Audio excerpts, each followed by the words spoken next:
They tell me like, oh, I that's the time I feed my children, It, or I read them a story to put them to bed. And I'm always saying, well, get your priorities straightened out. You know, do you love your kids or do you love 401k? Come on, Yeah, be there you real with go. it. Your kids will get along just fine. You need to work on your 401k game. I get the same comments every week. Usually it's from maybe five of the same people, but it'll rotate every once in a while. But it's, hey, super interested in tonight's show. Can't make it, but I'll catch it the next morning. And then I start getting text messages at 6:30 the next morning. I can't believe you guys said that. Like the one I got in trouble for 2 shows ago, which, damn, if we bring that conversation back up about record keepers struggling on deconversions. I got Oh some yeah, you heat called for that someone one. out. Yeah, you did. Oh, I that's a think good that's Still usually topic. a happening. Don't worry, Charlie listens to you guys.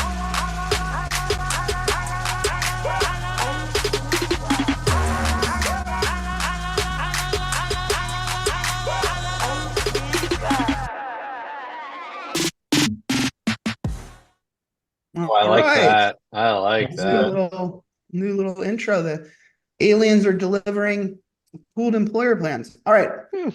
Hello, motherfuckers, and welcome to 2024. Chat bar starts now. So ready, set, go. Roby's got his robe. Chad's still bald as fuck. I've got a sore throat. And Silent J, well, he drives a truck. Grab your popcorn and your cold beer too. We've got a big time guest, and he's here just for you. Another episode of Retireholics is here, and it's brand new, bitches, just like the year. Justin, I'm going to go straight to you. Intro our guest for me, please. He's a god amongst mortals. He may not have a Wikipedia page, but when you Google his name, the first thing that comes up is his annual salary. And let me tell you, Mark, Oh, we are massively underpaid. I still don't get paid, dude. I don't know what you're talking about. He can buy each of us a Lamborghini every year, and he'd still have plenty of money to live off of. Just put it that way. He's been running the show for almost as long as PDC's been in business. He's a head honcho at one of our favorite record keepers, Voya. Ladies and gentlemen, Mr. Nelson. thanks, guys. Mr. Nelson. I want to kind of do something a little different here. I want to mix it up. And I added an agenda item. Send you guys a little email. I'd like to tackle it right off the start here of the show. Let's get right into it. Brian Williams, who I think is in the chat bar tonight, wrote a post on LinkedIn, kind of taking a deep stab at state plans. And Sorry, it was a little behind schedule there, Justin. I'm just going to read it for you, and then we can let the conversation start. Brian says, and he's reposting a very braggadocious, if that's a word, post from a Angela, come on, JD, Antonelli, stating that state-run plans across the country have now breached $1 billion in assets, and what a success that this is. He writes, state-run individual retirement programs are caught between a rock and a hard place. They are now in a position where increased assets represents a mission failure. Whoa, strong words. Let me explain. The original mission was centered around providing low-cost, efficiently run solutions for small businesses to comply with these state mandates. At the time, 7 or 8 years ago, they were a good alternative for small business who did not want a 401k. Fast forward to now, 2024, we have seen competitive market forces, the rise in 360 payroll integration, upstart retirement plan disruptors, which we'll talk about today, the introduction of the starter K, and significant tax credits that can cover these plan expenses. Now saying these state-run plans are now in one of the worst options on a spreadsheet in terms of fees and services. I haven't seen this argument yet. Basically saying, hey, these things don't even compete from a fee standpoint anymore.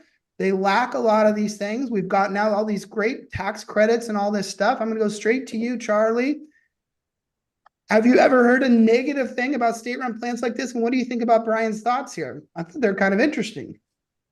I think they're very interesting. Brian's a very bright guy and does good things. The only thing I have, to maybe pick at a little bit is the underlying premise that the plans were designed to be low cost and for small plans. Let's not kid ourselves. This was all these, 19 states or 38% of the states in the country. The reason they created these was strictly for political reasons. There were usually someone in the state legislature or the governor running for governor that was going to address the coverage problem in their state. This was the way for them to do it when our federal Congress could not address it in a way. What's our federal Congress do? They address it with tax credits. And I think Brian is his main point is, hey, we should do what's the right thing here. Focus people on the value, whether it's the services or cost. But that's just a couple of thoughts. Maybe one thing I want to leave you. One of the things I scratched my head about for many decades is how can states have such low cost 457 plans? Some of the lowest cost DC plans in the country of all, even 401k, but yet they can't administer a state-run IRA. Just a question. Charlie, I don't think we brought you up to speed on the rules of the game here tonight, but shocking.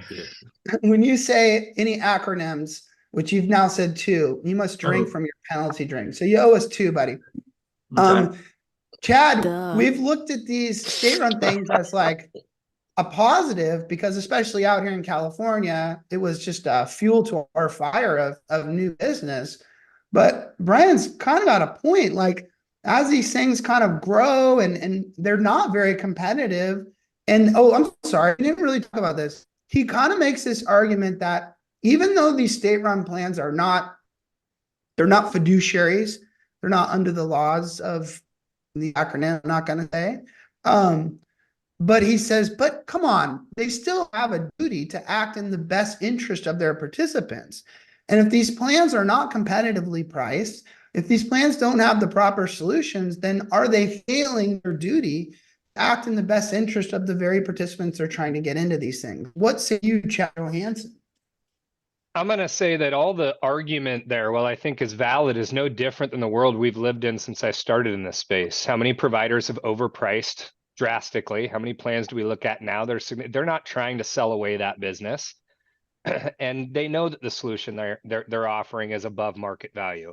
You look at how many plans do we take over that is a clear picture that the client is in the wrong design? Many. How many plans do we take over where the investment chassis is not structured correctly? In all of those situations, there's better solutions out there. And nothing changes for CalSavers or any of these other state-ran plans. There is a better solution out there for the vast majority of those programs or for those companies. For some of them, it fits. Restaurants, construction companies, I think that's probably the solution that is the right position for them at this stage.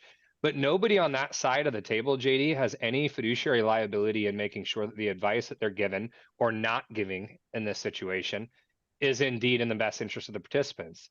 They're a solution, right? They're a product. Someone comes and they're interested, they're going to set it up. I'm not running into state-ran wholesalers that are coming out and doing good or giving good guidance and saying, are you a better fit for a 401k or a state-ran plan? No, they're selling a state-ran plan. Whereas in the 401k space, often we're having discussions of, is it state-ran? Is it a simple IRA? Is it a savings incentive employee match plan? Is it a simplified employee pension? Is it a 401k? And we're giving true advice, consultation. That's never going to happen from a state level down. Okay, well, you're just, in a sense, you're backing him up, but you're just saying, okay, this is great. I'm saying it's nothing new.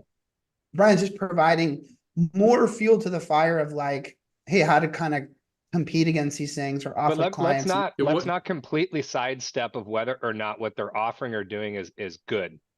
We are trying to bridge the coverage gap. It is leading to an influx of 401k plans and other solutions that probably are a good fit for those businesses. Yes, are they signing up plans? What are they, north of 1.1 billion now is what they're saying? Well, let me ask you guys this. They celebrate having north of $1 billion. But then in that same post, she says that they have 800,000 participants in this $1 billion, which means the average account balance is just north of $1,000. Charlie, does that seem like a success you should be waving a flag of, that you've managed to get people to have $1,000 in their savings plan? These aren't takeover plans, guys. Sorry, Charlie, go ahead.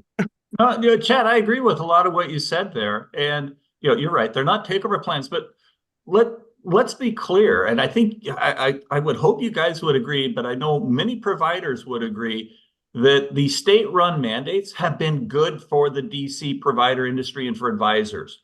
Broadly, we get more. We've had more startup plans. They may incubate a plan and it may migrate to us, but they do ultimately get to, or if they have to make a choice being mandated, they'll seek out an advisor or a TPA. So I think broadly they've been good. I know in my past employers, they helped us as an organization get more new plans and startup plans.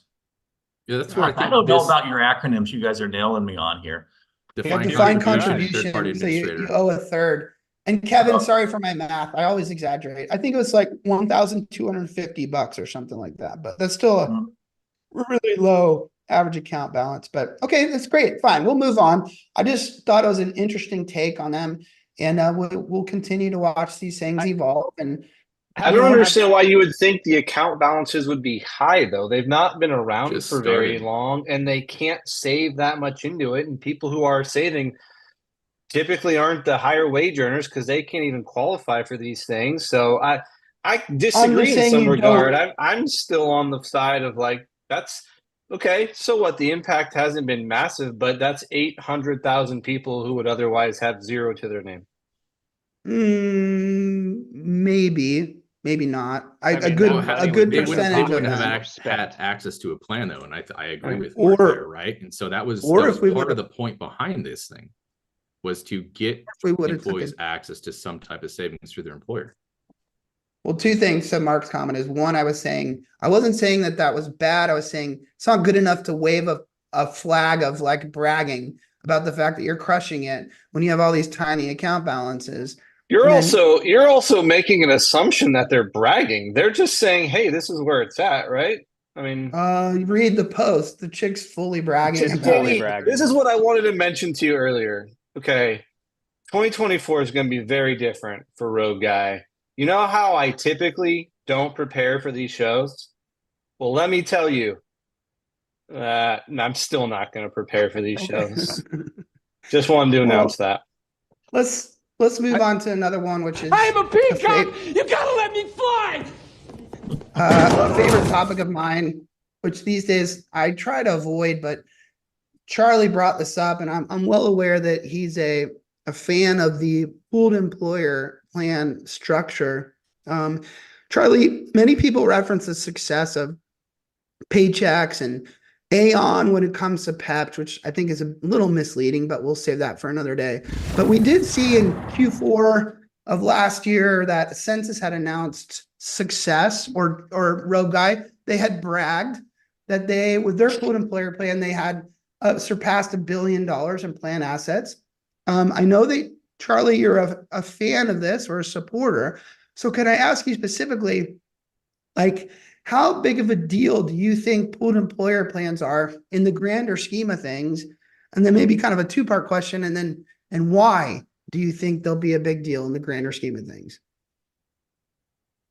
Well, JD, I know you like to kind of focus on this word success, and it's a litmus test for you, it seems like at times. But buddy, I got to tell you, success comes in different stages, and you build upon it. And I wouldn't necessarily I'd call myself more of a surprised, but also encouraged advocate for multiple employer and pooled employee plans, and even the multiple trust plans, like that existed. I think you guys had a podcast on one of these on this topic in the past. What's really surprised me is more how I thought when this came out, it was going to be small plans, but you do see success with what Aon has done and with some others where larger plans are going in there. And, I think you have to take a step back and say, why? Why are they going there? What are they not getting in a non-pooled employer type plan environment? I think they get additional comfort or fiduciary comfort. I think the ease of the plan oversight, governance, and management they're seeing is appealing to many employers. And there's some cost benefit. I don't think it's a cost play. There may be a little bit of benefit at the end of the day. But, I think the momentum is building, and it's probably, the success is a measure, JD, of what maybe our expectations were at the start. Some had expectations like these things are not going to go anywhere. But, oh, wait a minute. Some large plans have gone in there. Why are they going? Mid-sized plans are going. We have over 500 different registered multiple employer, pooled employer plans with the DOL. You guys pointed out. Finish your thought. Yeah, you guys pointed out in a previous podcast I saw that some of the legacy, whether it's the American Bar Association, the car dealerships associations, where they have multiple trust, multiple employer type plans before, they have been around a long time. But that also tells you how successful they've been. But I think the real story in the pooled employer plan market is the larger plans that have been moving in there. And I get your point, JD, that they've moved from the right pocket to the left pocket, but they're also writing some new plans in there too. So sorry. Why though? Yeah, You started to ask the question in some of your statements there, Charlie. Why are they moving in? Fiduciary comfort, ease of plan governance and management. I got someone else to do I have to have these regular, meetings and have someone take minutes and go through all the governance things that you need to do and should do, in your plan. I think, some tire of that and some just don't want to deal with it. They've got, one of the keys is you got to think about retirement plans are one of 18 average benefits that an employer offers. It's just one of them. They've got 17 others that they're dealing with. And so I think, sometimes for some employers, it appeals to them. But for many, it doesn't. I would agree. Some it does not. Can I ask, because I know where go ahead, JD. Well, I mean, I don't want to make the same old arguments, but because I'm not here to be anti-pooled employer plan guide today. I've done enough of that. But I just feel like, Charlie, what you just talked about was fiduciary services. You talk about 316 services. These are things that were offered in standalone regular 401k plans long before pooled employer plans were around. So to me, it's just a mousetrap. And there's nothing new or different about it. Everything that you just said could have been sold and pitched to someone without a pooled employer plan. So when someone asks you, Charlie, what's the value in it? And you give a bunch of things that are not unique to that thing, that confuses me. Then it becomes a buzzword. People get excited that it's something new and they go after it, even though all of that existed in the current marketplace. Yeah, let me ask you this, Charlie. Do you think it's to the advantage of the record keeper? Because you ran these shops. So do you think that there's an advantage in efficiency, potentially profitability, by offering a pooled employer plan as opposed to a bunch of standalone plans? No, it's not. I think it's a defensive move by record keepers. Okay. Ooh. I wasn't trying to catch you in a thing. I thought maybe you'd say offer the new shiny thing, or what do you mean? What's the defensive strategy there? They want to be able to say they have that option. They want advisors to say, oh, if I want to sell a pooled employer plan, I can go to Voya or I can go to Empower. I don't just have to go to Terrence Powers to do it. You know what I mean? That's a defensive move. Well, yeah, you're right, JD, on that. But I was also going another dimension, that it's defensive that, hey, I've got a book of business and they're all think of them as individual plans, and that drives my economics. But if the market starts to move towards multiple or pool plans and I don't have a solution, my revenue, my profitability, I'm going to be really challenged. So defensive from the perspective like, hey, I don't know if it's going to take off. I got to kind of hedge my bets. I don't think too many full service record keeping retirement providers are really overly excited about multiple or pooled plans. from a profitability or economics. The average economics, I believe, to most record-keeping providers is lower in a pooled or a multiple employer plan. So they're going to make less money. They don't want it, but they're doing it. Yeah, I better try it. And for some of those options that are not as stable and as large as the Empowers and Voyas of the world, they're going to use it as a selling tool, right? Mm-hmm. That's going to be the side. It's going to be market share that they're going to get that they otherwise would not. Kevin made an interesting point in the chat bar, which is it makes it hard to larkspur search and market and prospect these groups that get into these pooled employer plans, which I wonder as time goes on, and maybe Rob can chime in on this, is that going to make them stickier? I think it's got to, right? If less people are calling, less people have access to the data, if they're not pulling audit reports, you're probably going to see a longer tenure inside that program than you would as a standalone. I think they're going to be stickier for a variety of reasons, but yeah, but of course they're going to be stickier. You're going to feel like That's a play from a record keeper perspective too. For lack of a better term, you're going to feel like you're stuck in it, even though that you're not. I love that Rob Smith, it's always the pro pooled employer plan people that say stuff like, well, we're doing all these proposals and we're doing all this stuff. Look, I understand that proposals are getting done. And I love what Charlie just said, because I also understand that there's a ton of what Charlie called defensive moves, where there's a lot of vendors putting these same things in place because they don't want to be left empty-handed if they take off. But have they really taken off?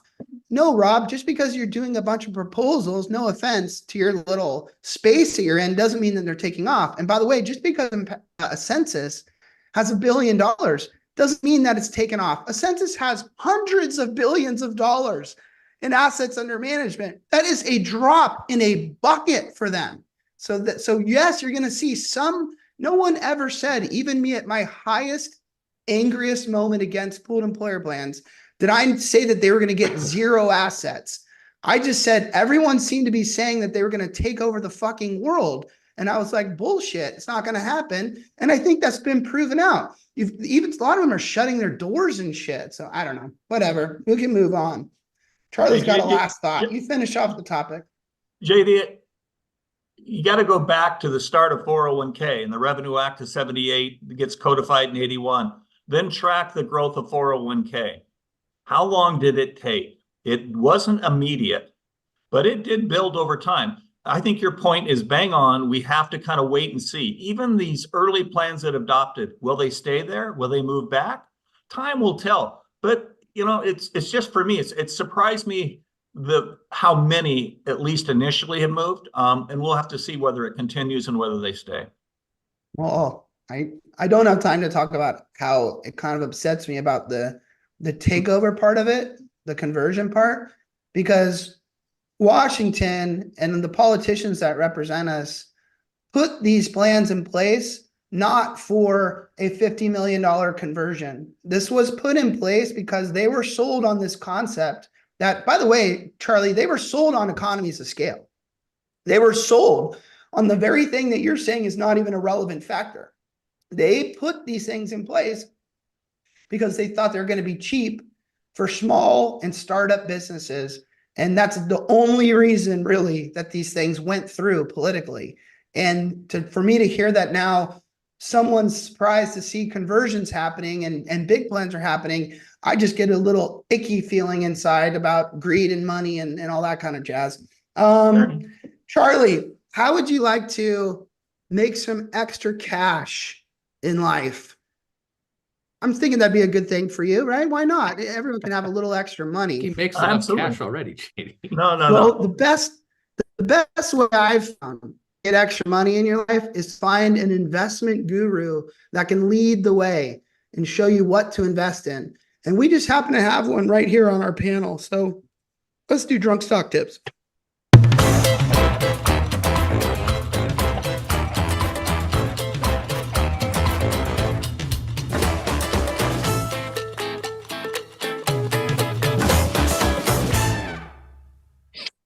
I promised you late last year that I would do a review of Mark's performance. And so I spent many hours accumulating all of the data. Are you ready for this, everybody? We started this in April of 2022. And we've had 21 stock picks that we've put in front of Robe Guy. 21 times we've asked him to say buy or sell on a stock. And I'll mind you, little stats here. About a third of the time he says sell. So he doesn't always say buy. He says sell fairly often, about a third of the time. You ready for this? Out of those 21 times, he was right 18 of them. Justin did the math for me on that. What was it? 80 something percent, a high 80s%. So he's been right 18 out of 21 times. He was wrong with Pfizer. He was wrong with Nike, and he was wrong with Levi's. Okay. You ready for this?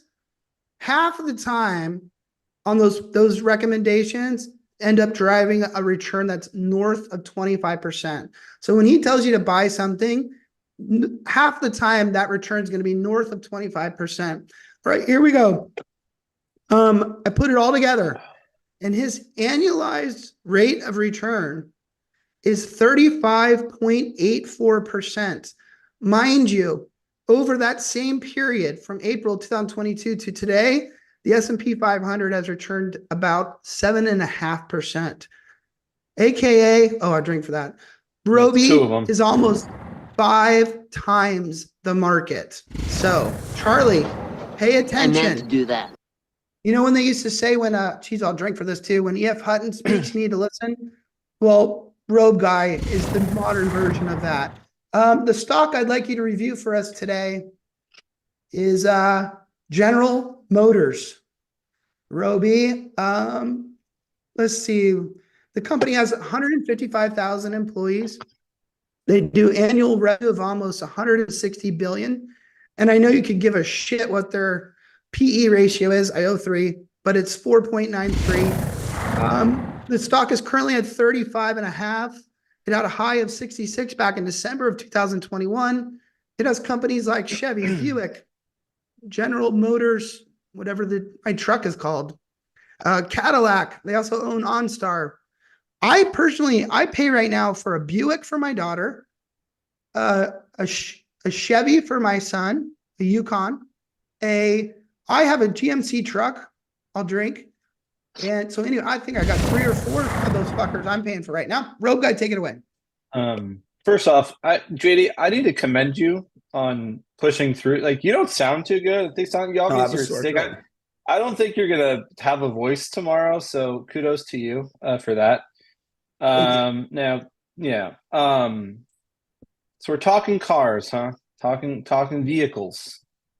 I mean, I think we can all agree that, well, I know not all of us live in the state of California, but I'm biased. I'm in California.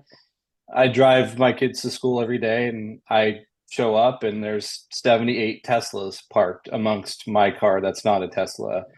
We're going the way of electric vehicles. I don't really even know what General Motors fleet is in terms of the cars they offer in that regard. Man, this is just a shot in the dark for me. I mean, just going off a feel here. I've got no real backing to this. I don't drive. I think they have a Volt. Obviously. They have a Volt. Okay, Chevy. Great. I'm just gonna say this is a sell. I don't feel good. Wow. Car, I drive down the street.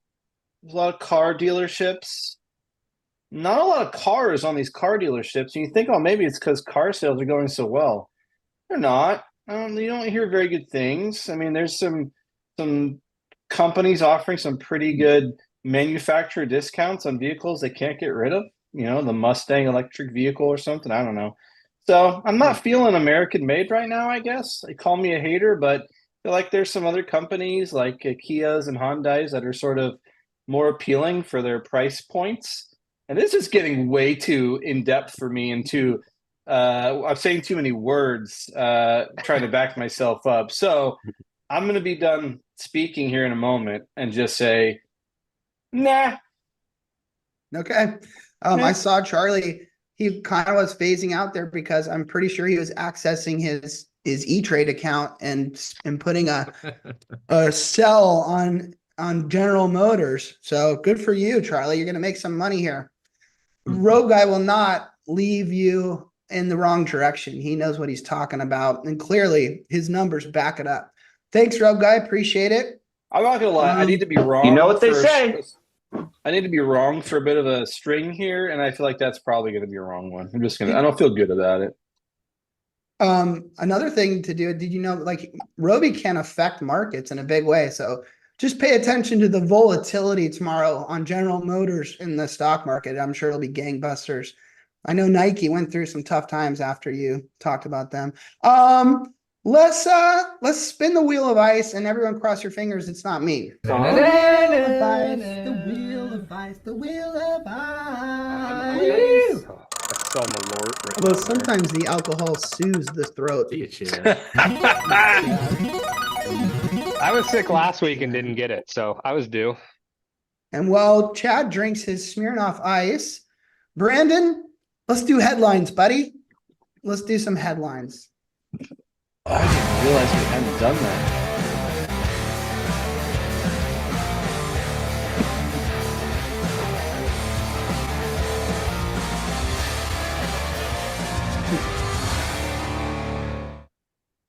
Chad and I were on a call, just me and him, maybe 2 weeks ago, 3 weeks ago. We were talking about the email that I had to blast out to all of our clients about long-term part-time rules, just to kind of let them know that they might need to do something about it. And we put up a frequently answered questions on our website, et cetera, et cetera.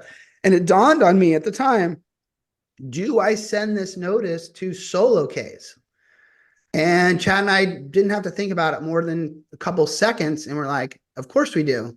We got to send it to solo Ks. And I had this moment of like, holy shit, this is going to catch some people off guard. Like, how many plans are out there across the country that if you ask them about their plan, they're like, oh, I'm a solo K, man. Like, I don't have to really deal with a lot of stuff. I don't have testing. I don't have to deal with all this stuff because we only have these part-timers.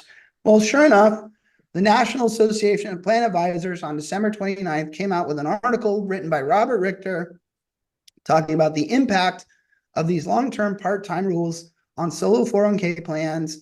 And it's just more shit piled on the shit show of this regulation that I think is going to fuck a lot of people up. Charlie, Secure 2.0 and this long-term part-time employee rule. Fred Reich is very concerned about this. Do you have concerns of how many people across the country are simply not going to understand whether these rules impact them or not? I mean, Voya, Empower, every third-party administrator across the country, we can only send as many emails and send as many notices and have conversations with our big clients, but we can't get to everybody. And I'm a little concerned that things are going to be really messed up. Do you agree or not? Broadly, I would agree. I think, the spirit, again, this is driven by regulators and politicians trying to address the coverage issue in America. And, let's make part-time employees, let's long-term part-time employees. And then they create a regulation that is just difficult to track and monitor and for employers. And, you can just make it simple, gang. But I agree. I think these things, they just compound, the complexity compounds on them, and people just end up throwing their hands in the air.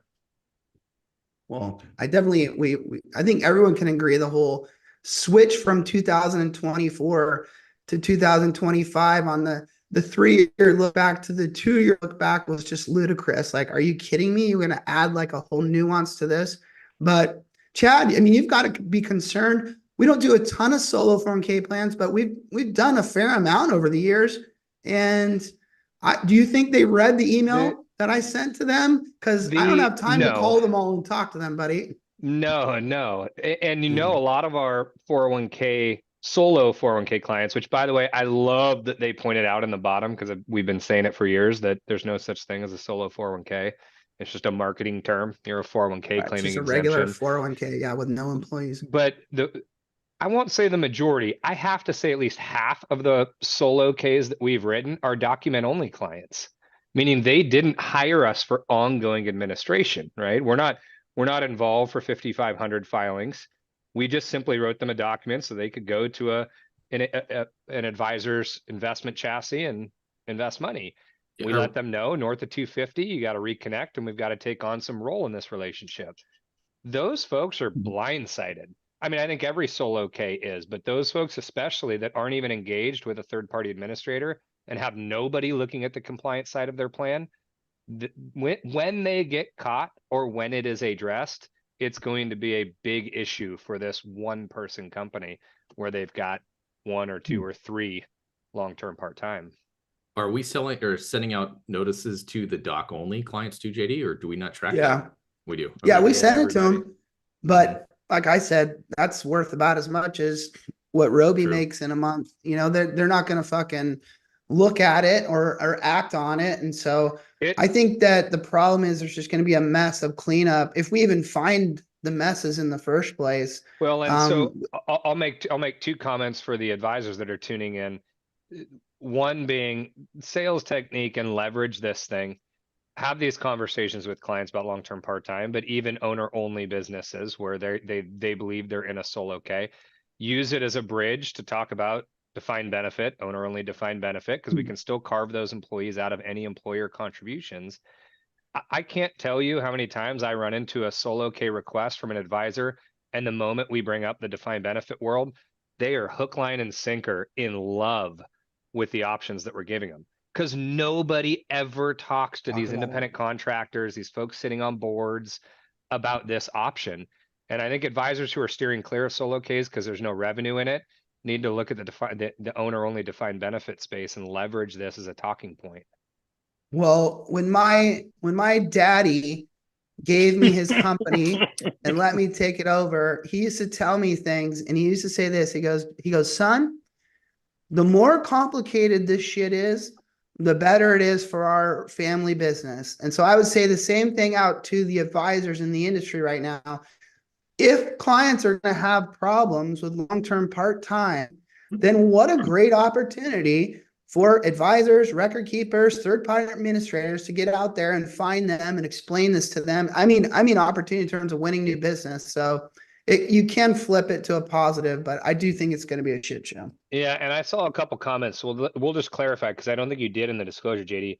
You're no longer able to claim the exemption of filing a 5,500 is what this really comes down to. So for those listening in, the solo K is that you have no eligible employees that have worked over 1,000 hours, and therefore you wrote a plan, you have no testing, and you're not filing a 5,500 until the plan assets exceed 250K. What we now know with this is that if you have these long-term part-time people over 500 hours, less than 1,000, you have to give them access to deferrals. That takes you out of the exemption of not being subject to the Employee Retirement Income Security Act. So now you have to file a 5,500. There's going to be so many plans that don't do that get caught on the back end when someone comes in and chats with them. So let's move on to another headline. This comes from a company that I don't know the acronym, so I'm not going to say it. It's a big media company, and they've got an article, and I'm going to go straight to you, Robe Guy, and then we'll get Charlie's thoughts. Guess what, everybody? Sometimes we like to keep you up to speed on things we talked about in the past. And the lawsuit over Nirvana's Nevermind album cover is back on. The baby's back, shall we say, Robe Guy, and is still trying to get their money. Did you read this one? No, of course not. No. Well, what are your thoughts that the baby is still back in court and still trying to get his money? Because he exposed his penis on the cover of a album. Involuntarily, he didn't have a choice. His parents did. Right. Yeah.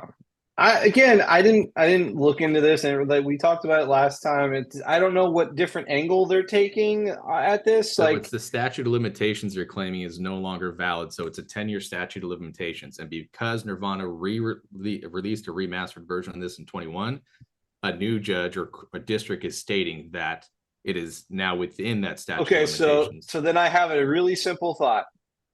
Pay this guy some money, just they go already away. have. They have, yeah. They paid him years and years and years ago. Charlie, let me ask you, what sum of money would it take for you to float in a pool naked for an album cover? That'd be scary. No. Do you think this baby has a right to this? Should the baby, who's now a grown adult, by the way, that plays video games in his mom's basement, should he have a right to large sums of money because he's been like disadvantaged or hurt by this? Or should he just be like, I'm the baby on the Nirvana album, bitch. Like, I'm famous. This is cool. What a great Let's party be honest. He has not been hurt by conversation to this have. by any means. This is just a money Right? play. What would, Okay, if he came hold to you, on. Charlie, and was asking for advice, would you tell him to, hey, just be happy you're the baby? Or would you tell him to go get some money? No, I think I'd refer him to you, JD.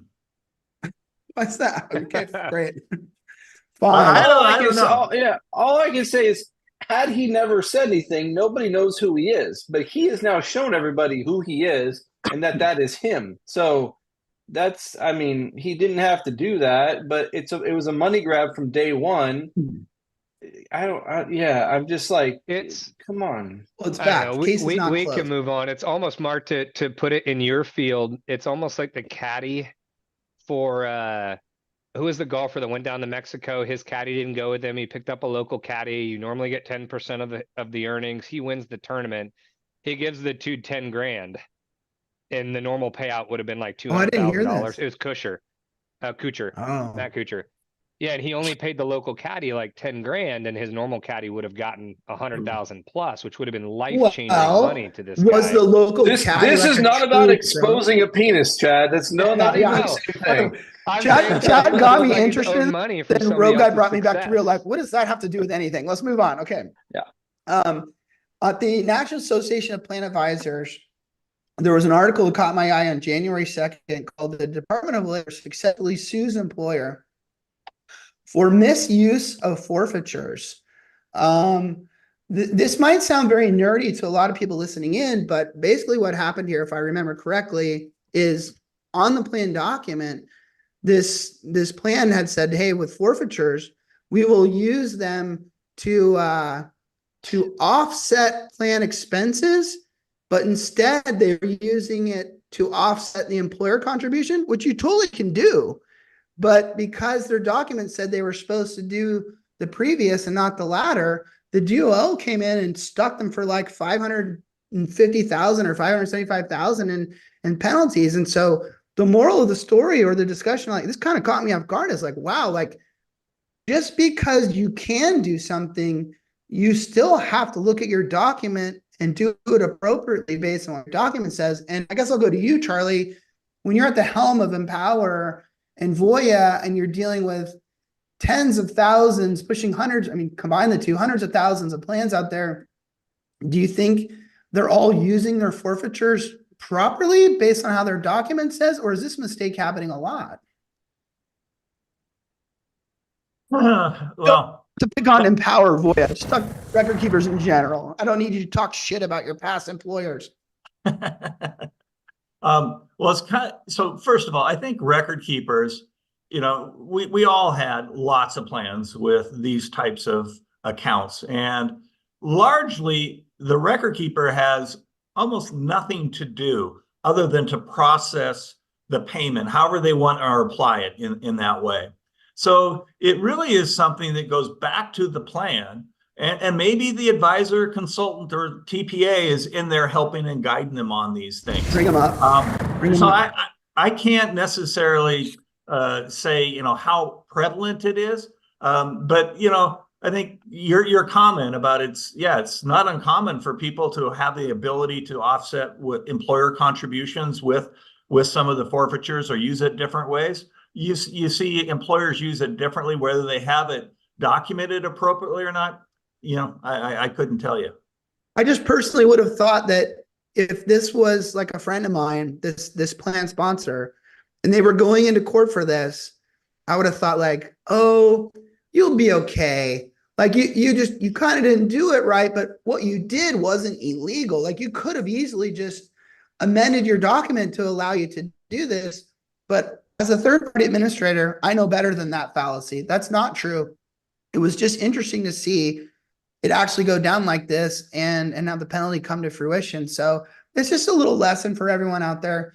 We can move on, is that there's nuances in this industry. And if you're an advisor or obviously administrators understand this side of things, but a record keeper, here's another little nugget that you could look at and talk to clients about to make sure that they're doing things properly as it relates to their forfeitures. Chad, give us the last thought to close this out, because I want to move on to.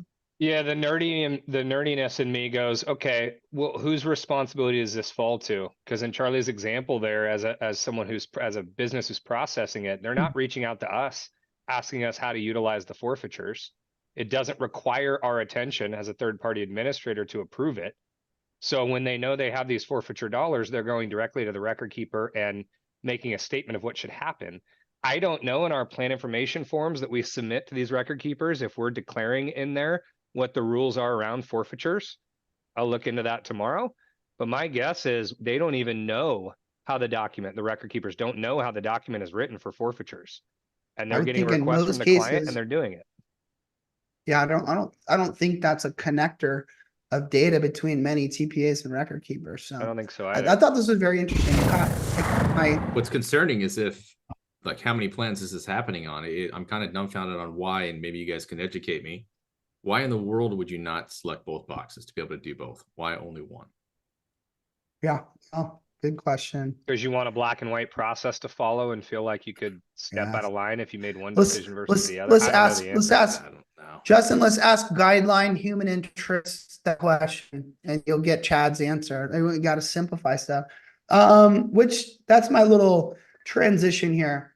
We've got a chief executive officer and a president that basically ran Empower for decades. And when I say ran Empower, like the retirement plan side of things, and then ran Voya, same retirement employee benefits. So this is a real treat for us. Like, you've sat in a seat that, well, I was going to say most of us have not, but all of us have not really. And so you have a very unique perspective. I'd like to dive into the concept of legacy record keepers versus these disruptors, the Vestwells, the human interests, the Guidelines. I'd imagine you spent a lot of your career thinking about your competition as names that we would all know.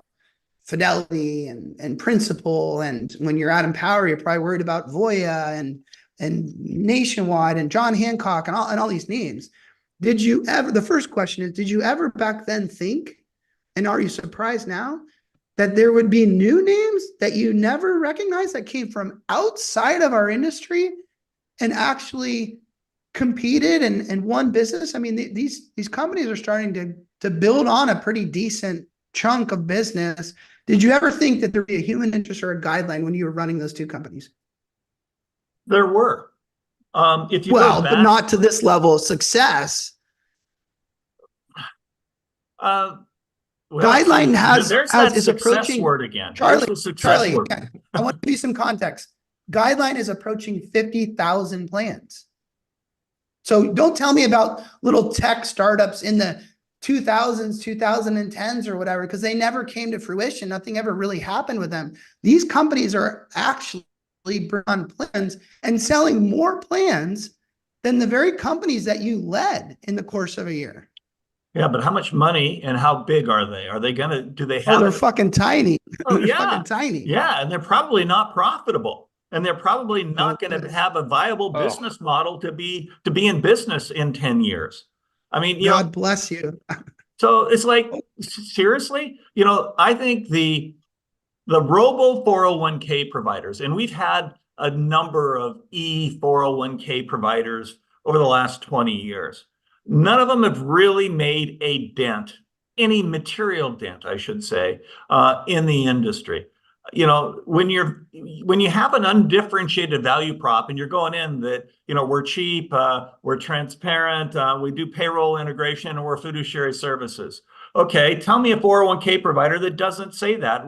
And many of them are not embracing the advisor in that process as well, and understanding the value that an advisor brings to helping an employer figure out, plan design and things. So I think their differentiation is pretty low. Most of them, what are they focused? If I remember right, a lot of them are like Vanguard, Vanguard funds and different, portfolios. So they don't have it really is a kind of a vanilla type DC plan. So I don't see them as being long-term viable. I don't see them as long-term viable. I think there are some of the ones you mentioned, like Vestwell. Vestwell's interesting. A little different. Yeah, I put them in a different bucket. I do too. I've always said that. Aaron Shum and Vestwell are definitely a different breed. I hate to lump them in with those other disruptors. You had me at hello, Mr. Nelson.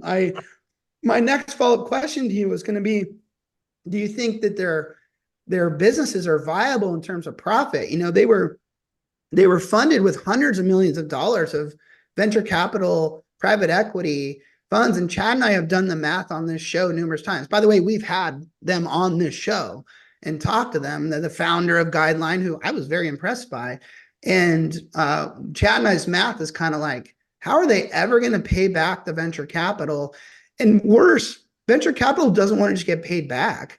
They want to 50x their money. And so we just haven't really seen that clear path yet. So it's nice to hear someone smart and experienced like you, who's been in that business, say those same things. Chad, you have thoughts? Can we ask Charlie, who knows this space better than any of us, why is that? These venture capitalists are not dumb.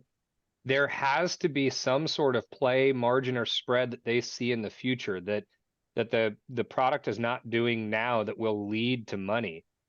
What is it? What are we not seeing? Well, first of all, look at the economic models that are viable. How can you be a profitable retirement provider? And I've got a little experience in working with companies that were very profitable and very successful in that. And it's not just about record keeping only. You have to have something else, whether it's investment management, proprietary target date funds. Investment management, I'll say. But you're not doing it for record keeping only. Some will go into it and they'll say, I'm going to get my DC business because I want to be big and I want to monetize the participant and roll it over. So if I roll over the money and I monetize it, they can maybe think of their DC business in a different economic value. So I would look at these guys and say the only way some of the private equity folks probably are looking at it is not the current business models. And so you should be thinking, where are they going with this? Are they going to start to try to monetize the participants in rollovers? Are they going to try to add maybe some health benefits alongside? Wellness. And that's what I'm asking you. That's because we all know that, and we see that convergence, and we see that this is the play. And Nate mentions in the chat bar, like, whoever owns the K relationship owns the Holy Grail, because you have access to all of this opportunity. But I still don't see there being enough penetration there to make that profitable to pay back these venture capitalists and create this super large Empower style company. So what is it? There's something I got to respond to Nate Bell in the chat bar. He loves how much these traditional providers hate disruptors. I'm going to back up Charlie here. I don't think he was fueled by hate there. He was fueled by mathematics and logic. And so Nate, this is a reoccurring conversation we've been having on the show. The numbers don't fucking add up, bro. And so it's not a hate thing. Like, we'd love to see our industry thrive and improve and get better. But when you're selling something that's so cheap that it doesn't sustain itself, I've said this before, so I apologize. Now you're doing damage to the whole industry as a whole, and not in a good way, because you will cease to exist in 5 years. And you have drawn everything down based on your gamble that didn't pay off and didn't work. So I think it's relevant to talk about that, where their numbers don't add up. And Chad, it's interesting to hear Charlie say, of course, Chad, they're going to have to sell something else and monetize this relationship. And I guess my hope, JD, was that Charlie would open up Pandora's box and say, this is what it is, guys. Because we've asked that question of so many guests, and I don't know if folks are holding back on us, or if it's just not really known where we're going to step to. And Daniela says data. I know the data is going to lead to other lines of service. But the data means monetize other areas. That's what that means. But I just don't know what the other areas are that are going to create enough margin, enough spread for these numbers to make sense. Oh, okay. You want some ideas? Please. One, certainly there's a belief by many that if I do the rollovers, that will be a source of revenue. I think they overstate the real potential of that. Two is the convergence of health and wealth and other benefits. Again, you say, hey, you're sitting on all this data. You're only one of 18 benefits for an average employer. What about all the other benefits? Now, if this is a foothold to maybe some other businesses they can bring together and leverage, you can take that one benefit, and actually there's a lot more profitability in some other benefits than there is just in 401k. So they have to they're taking a leap of faith. And a lot of the PEs, as you know, they're not on a 20-year program. It's 3, 5, 7 year investment. They want it quick. They want it quick. But Charlie, I'll jump on the side of why they would.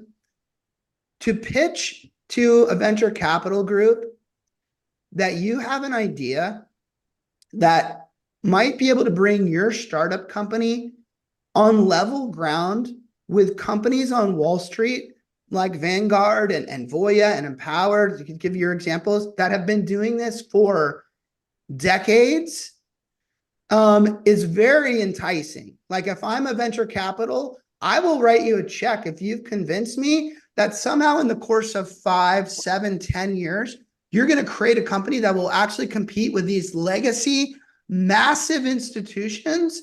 You've just given me a backdoor into Wall Street. And I'm very, very interested. And to your point, Charlie, what money can I make from that once I've established and got my foothold in that area? And I think that that's why the money's being given. And now we're just waiting for the other shoe to drop, so to speak. Like, what are they going to sell? We'll see. Well, let me ask you from a technology standpoint. When you talk to a disruptor, they will tend to publicly shame the legacy providers by saying that their technology is antiquated. Their record-keeping technology is antiquated. It's slow moving, it's not efficient, and it doesn't do well with kind of change and updates. Whereas theirs, and this is Aaron Schum says this all the time, as does the Guideline guy, theirs is a modern day tech stack that can be updated, in a second's notice, and they can bring in Fintech and apply it on it. And they can do all these kind of things that the old providers cannot. Is there any validity in that statement? Because I think there kind of is, right, Charlie? But what do you say? There is. A number of record keepers are working on antiquated record-keeping platforms. And I would use a platform that was created 30 years ago. And I could say it, hey, at Empower, I was there when that system was created. I was part of that team. That was in 1991, I believe. So, that's over 30 years ago. Now, they've done a good job at Empower, and they've had a lot of success with it and being able to build, and they've added different APIs and things around it. But the core architecture has not changed. And I think when you think of the architecture in technology, I think what Aaron is saying and what they're doing at Vestwell is very interesting and should make a lot of people take and look at what they're doing. I think that the disruptors of the future are going to be those that are very much data driven, and they use the data to drive a more hyper personalized employer-employee relationship. Do you think, Charlie, the legacy record keepers are in the better position to accomplish that? Or is it these younger startup disruptors? Or is it some name we haven't even heard of yet? Who will benefit from new technology, and then maybe even a little artificial intelligence talk here? Because I recently saw a picture of you, Rick Unser, Mitch Haber, a bunch of secret high society types hanging out at Shlomo's house. And I know you guys were planning the future of the world. So I'm going to ask you now, who's in the best position to really benefit from new technologies and artificial intelligence? I think it's, if you just looked at size and profitability, people that have the money to do it, it's the large providers. But the cost of entry to do these things today is much lower than it was 10, 20, 30 years ago when a lot of these systems were created. The barriers to entry, what AI and robotics and the cloud have done to drive down the cost, have really helped make the barriers to entry into the defined contribution market, much more economical. And there's a lot of money, as you say, with private equity and the private markets looking to disrupt that. The challenge that the big retirement providers have that are publicly traded is that they struggle every quarter. Hey, I got to make my earnings. I got earnings pressure. And so that pressure kind of is a tension against how much do I invest in AI, in some of these new technologies. They got to play it safer. They got to play it safer, right? So while they say they have a lot of money to go do it, the real question is, can you disrupt it? And to take a 30-year-old platform, an old platform, and say, I've moved to the cloud. The cloud doesn't mean anything. It's really more, in a lot of ways, in my mind at least, kind of more of the AI, the robotics, the API integrations that you can do. That's where you drive value. And these old systems, think about trying to take a Model A and make it really fast today. You're taking an old platform and trying to upgrade it. That's so I'm funny. way up there. A lot of people. Sorry. Yeah. I get a little passionate on this. Don't say sorry to us, just your liver. A lot of people reach out to me and ask me what the over-under was on Charlie tonight on the show, and I thought it was 9, and he's blown that fucking to smithereens. No, that was well said. I always ask myself, if what Guideline has created is so impressive, well, why wouldn't a big legacy provider just say, okay, we'll fucking make one of those lickety split? Like, we got the money to do it. We'll do it. And none of them have. Yeah, but why would they? I don't understand that. That's in that scenario, that's not a profitable area of business. Well, that's what Charlie's saying. One, it's not profitable. And two, it takes their eye off the ball in the real game. Like, they have to stay with what they're doing and keep improving, and they can't. So that's very, very interesting. And I think it's a dramatic storyline that we'll watch play out. Like, I can't wait to see the headline when Guidelines and I'm not trying to pick on Kevin and Guideline. Like I said before, I was actually really impressed when he was here, but let's pick on human interest for fun. Like, what if we read the headline and it's like, human interest is venture capital, funders have said, hey, no more money left, guys. The world's a different place now. You're on your own. And by the way, you're spending way too much money. You're not profitable. You open all your fancy offices in Colorado, wherever the fuck it was. And now we got to shut the doors on you. And then they got to sell to somebody like a Census or Empower. I'm just playing. Might be an interesting headline. Who knows? We'll see. I don't know. Let's wrap it. We're going to do Chat Bar Champion, the first Chat Bar Champion of 2024. I would like to throw something out there to you guys and to the audience. Instead of me buying like 100 hot dogs for the winner every week or whatever, maybe we can do a longer tally in 2024, like a leaderboard, if you will, of winners. And we could take our top 3 and have them come join us in California or Missouri or wherever we see fit for a nice day. Maybe it's golf, maybe it's not, maybe it's dinner, maybe it's about some kind of competition. I don't know what it is. But I'm kind of leaning towards that. Open, I'll have to decide right now. But I spent a lot of money last year buying people funny food gifts and Speedo, did Human Resources give you a call today, JD? Is that what happened? No. I'm saying we spend more. Accountant come out. I'm saying we spend more money. We just do it on a grander scale, some kind of, I don't know. Think about it. Everybody out there listening, let me know what you think. Justin, Silent J, your vote for Chat Bar Champion tonight. Going Nate Moody. Oh, okay. Good call. Active. I liked it. Good call. Chad, your vote? There was no question, Nate Moody. He had me chatting the whole night, and he even called me out and said, which Nate are you talking to? He was a bit of a boat rocker, was he not? Which we should both content and boat rocker. Yeah. Okay, but can I say something that actually will now negate one of his votes? He didn't chat to everyone. So, hey, Nate, get your shit together. Okay. -1. Who's your vote, Roby? -1 to Nate. Okay. Wow. -1 to Nate. We can do negative votes now. How about that? I'm going to give Greg Greenfield my vote because it came in the 9th inning or the 11th hour with his not too moody either. So he's praising another competitor, and I didn't pay attention to the fucking chat bar. So I make my decision in the last, last minute. I have to give kudos real quick to Charlie though. Charlie, we have so many people on this show that try to keep up the conversation and they get overwhelmed by the chat. You were chatting tonight.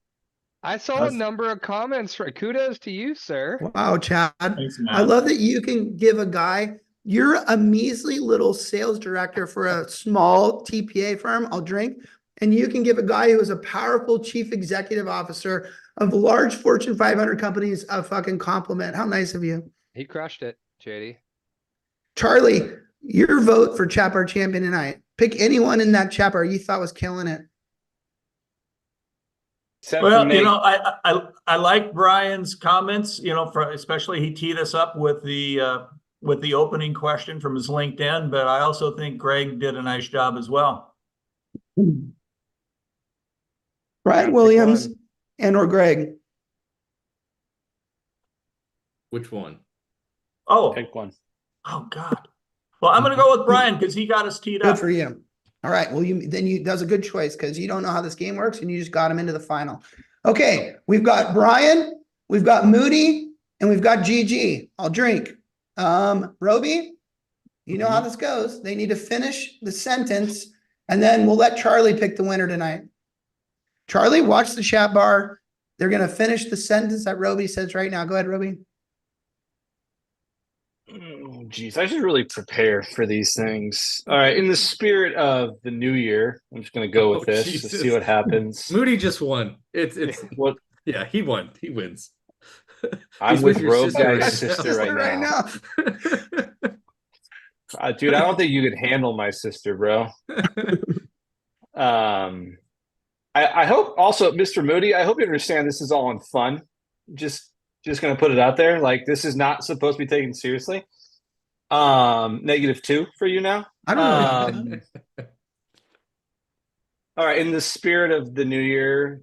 So JD is sitting at his counter after drinking many of vodka drinks on New Year's Eve and says, I'm going to write down my New Year's resolution. JD scribbles something on the paper and it says, JD's New Year's resolution is, and he crumbles it up, and you find that piece of paper on the floor and open it and read it. What does it say? What does it say? Mark. All right, here we go. I've been drinking a lot of vodka in my free time. And In your free time. all right. Greg Greenfield is in with have Fred Reish's baby, Charlie. So that's one option. Have Fred Reish's baby. Greg knows that speed counts for something. Yeah, true, Greg. Got it in quick. Oh, that is a really good GIF. We're still waiting on Moody. Oh, I don't even have a penalty drink. Moody's one is I met her at an enrollment. He's still on your sister. Question. He's still on Mark's sister. But another strong comment. I mean, I don't know if Moody's going to get Charlie's vote tonight. Look at Brian. Invest in more Rogue Guy stock tips. Who are we waiting on? Brian Williams. Oh, that's it. Okay, sorry. Invest in more Rogue Guy stock tips. Okay. You got Moody. You're still waiting on Moody. No, you're no. I think Moody's. I met her at a meeting. Oh, he's doubling down on the sister comment. Okay. Charlie, can you pick a winner? Did you know I had a sister? Do I know who? Can you pick a winner, Charlie? Well, first I can tell Nate I can refer him to some people at Voya if he wants to talk to him. I no longer work there. So I kind of like I like Brian's invest in more Roby Guy stock tips. Fair enough. We'll give Brian a win, and then I'm going to. It's not an overrule because he gets a win. I'm going to actually do something that's not normal. We won't do this on every show, but we'll give Nate Moody a win as well. for his just crash rudeness in the end. So 2 ticks in the win column for Nate Moody, for Brian Williams. And it's been a great show, says the guy who hosts the show. When you host a show, you can't say it's been a great show. I hear podcast people do that all the time. They host a show like, oh, this has been a really great show. Who the fuck are you to say it's been a great show? It's your show. You can't say that. I think you're allowed to say that because you also know when it's not. Yeah. I take that back. We will do one very quick after show. You do not have to stick around, Charlie, if you don't want to. It will literally be a nope or dope game, and then we'll shut it off. That's it. Everyone who tune in, thank you. Happy New Year. We're looking forward to spending. Thank you to everyone but Nate Moody. We've got some great guests lined up for the new year. So please continue to keep joining us on the first and third Thursday of each month. And you'll see some twists and turns, some new things happening in the new year. Charlie, I got several private messages today that said, wow, how the hell did you get Charles on your show? They were literally like, didn't think I could make it happen. So thank you. You blessed us with your presence. We appreciate it. And I think you were a phenomenal guest. I'm allowed to say that. So thank you, sir. Thank you, guys. Appreciate it. Have fun. It's great to have you. I think I can confidently say I've never asked this leaving a show, but Charlie, you should join us again. So I'm asking you at some point in the future, join us again. Yeah, dude. Happy to do it. You guys let me know. Okay, it was a lot of fun. All right. Good Take call, care, guys. Charlie. Thank you. You too. Thank you, Mr. Nelson. All right, everyone. Thanks for tuning in. We'll see you next time. We're the Retireholics, and we're changing the retirement plan industry with Roby's sister. One show at a time. See you, everybody. Right. See you. Bye.